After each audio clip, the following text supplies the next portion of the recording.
Apocalypse, quand je le vis, je tombais à ses pieds comme mort.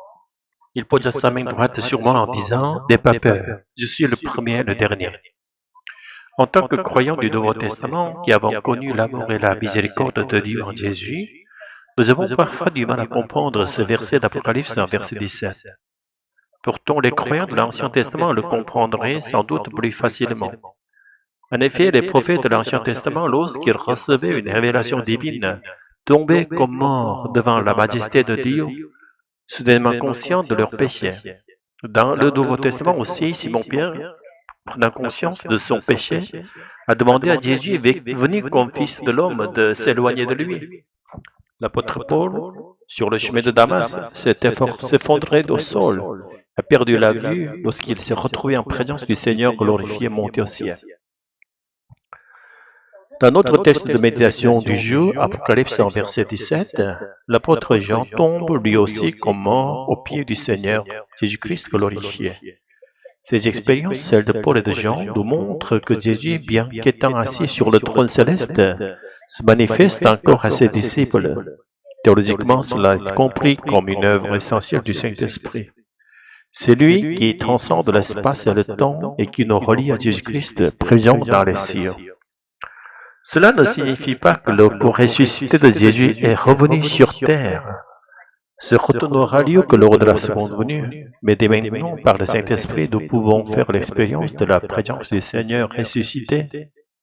C'est pourquoi des croyants peuvent voir Jésus en vision et avant même son retour, vivre en communion avec lui par l'Esprit et goûter à la paix et à la joie céleste.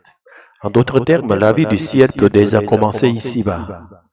Et ce genre d'expérience ne se limite pas aux seuls chrétiens. De nombreux musulmans, par exemple, témoignent avoir vu Jésus en vision, notamment pendant le Ramadan.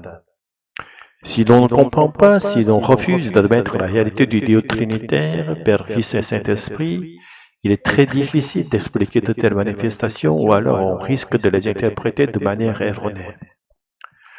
Revenons à notre passage.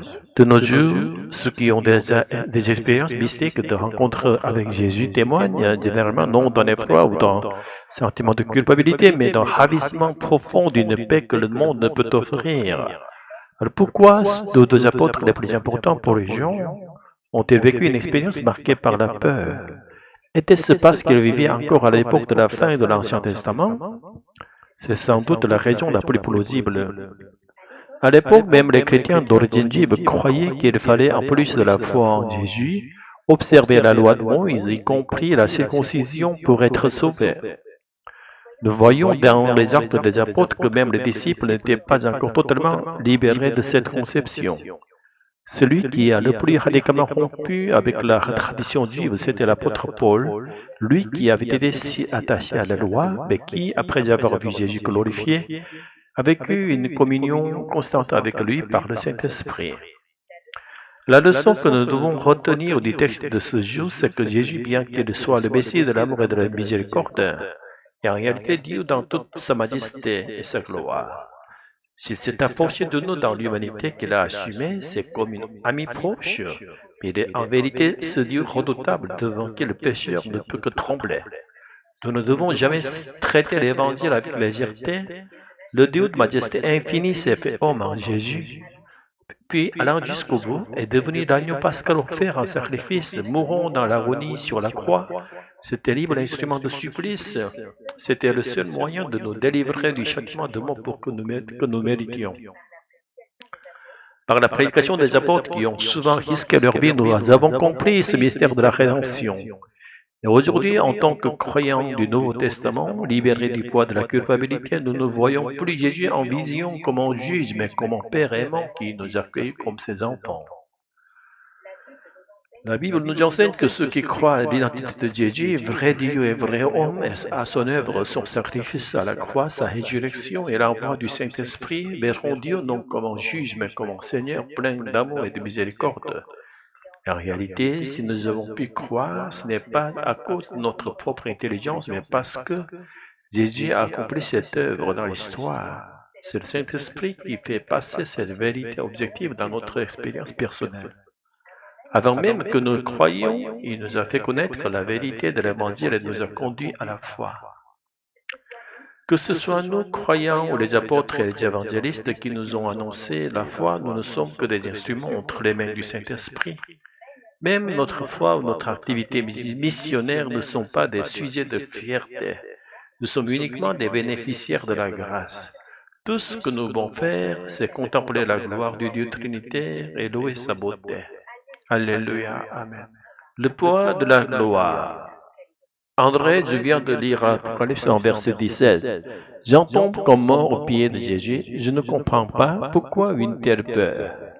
N'est-ce pas le même Jésus plein de miséricorde que nous connaissons? Oui, Thomas, c'est bien lui, mais il faut se rappeler que ce même Jésus est aussi le Dieu de gloire, celui qui est le premier et le dernier. Jean ne voit pas seulement le Sauveur qu'il a suivi sur terre, il voit le Seigneur glorifié dans toute sa majesté divine. Mais dans le Nouveau Testament, on parle tellement de l'amour de Dieu. Comment concilier cette crainte avec l'amour? L'amour de Dieu ne supprime pas sa sainteté, il l'embrasse. Ce n'est que parce que Dieu est infiniment saint que son amour sacrificiel prend tout son sens. Regarde Paul, lui aussi s'est décollé devant Jésus sur le chemin de Damas. Il a été aveuglé par sa lumière. Dieu veut dire que cette crainte n'est pas mauvaise. Non, elle est sainte. C'est une crainte qui est née de la rencontre avec l'infini, avec le Dieu trois fois saint. Elle ne condamne pas, elle purifie. Elle nous rappelle que la grâce que nous recevons a été chèrement payée. Et nous, aujourd'hui, peut-on encore faire une telle expérience? Oui, par le Saint-Esprit. Jésus peut encore se révéler à nous, non dans son corps physique, mais dans sa présence spirituelle. Des visions, des paroles intérieures, une paix indescriptible, tout cela est possible. Même des non-croyants, comme certains musulmans, en témoignent. C'est incroyable, et pourtant si peu en parlent dans nos églises. Parce que ces choses ne peuvent être contrôlées et provoquées. Elles nous humilient, elles nous brûlent, parfois elles nous bouleversent.